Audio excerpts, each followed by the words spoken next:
Yo, what's good, everyone? Welcome back to Skynet English. My name is Bruno, your official English teacher, you heard? So check it out. This video is more for my advanced students. We're going to be talking about phrasal verbs and expressions that we use when we're speaking about eating or drinking. Alright, so let's get it cracking right off the bat. The first phrasal verb is drink up. Drink up is a phrasal verb that we use when we're trying to tell the people we are with that it's time to start drinking, you know what I mean? Those shots, those, daiquiris or cocktails or whatever it is, whatever it is that you are drinking at the bar or a restaurant, and I come up to you and I say, hey man, drink up. That means it's time to drink. Drink up can also mean, I've seen some people use it like this before, when like the party's almost over, everybody's bouncing, you know what I'm saying?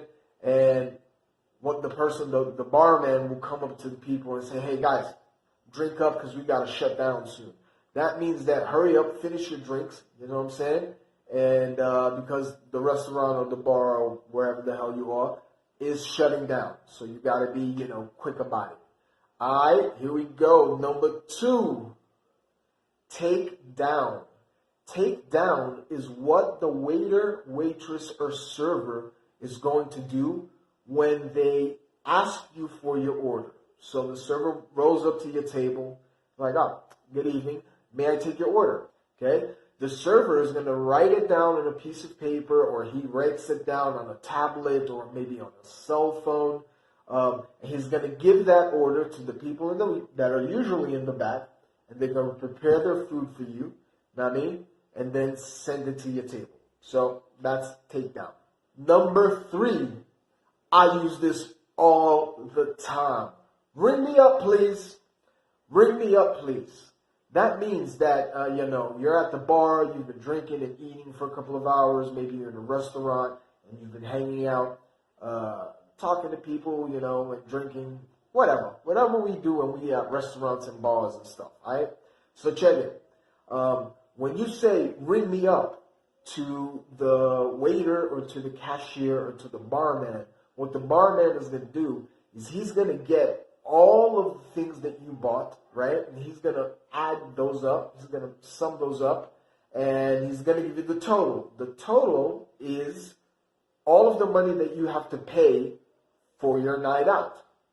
So whenever you're finished and you want to go home, all you have to say, hey man, ring me up. Wait for the check to come to your table. You pay that puppy, and then you bounce. Alright, number 4 is cut up or chop up. Feel me? Now, usually, cut up or chop up means that I'm going to take something that is a larger piece, right?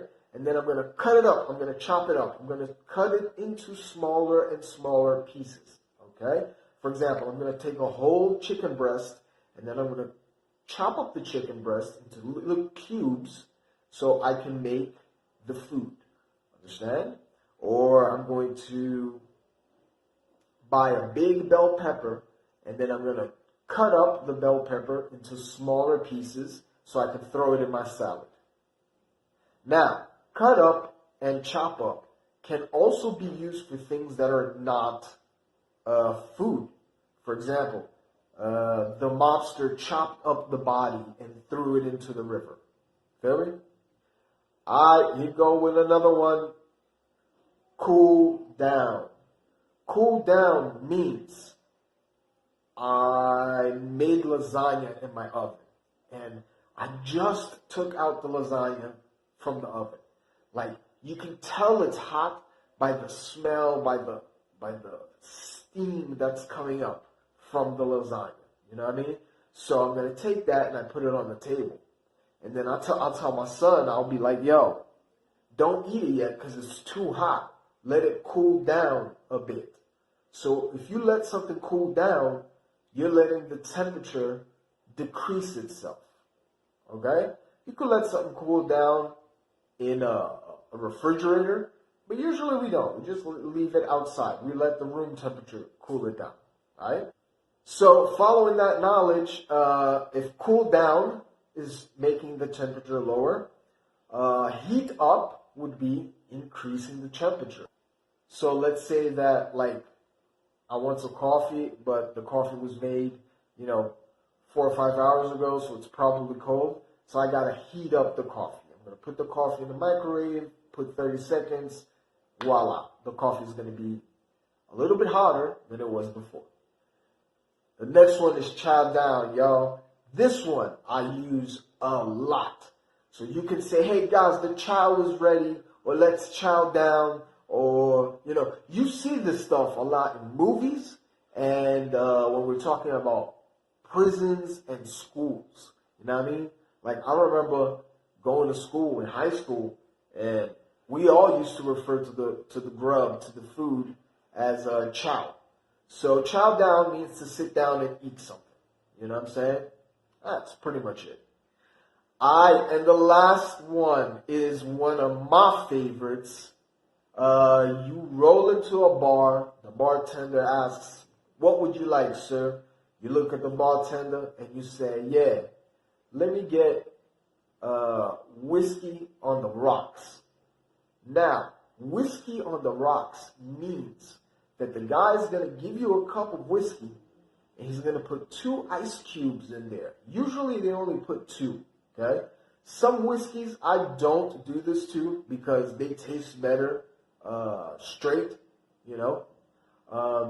but there are some whiskeys with that a little bit of water actually makes it taste a little bit better.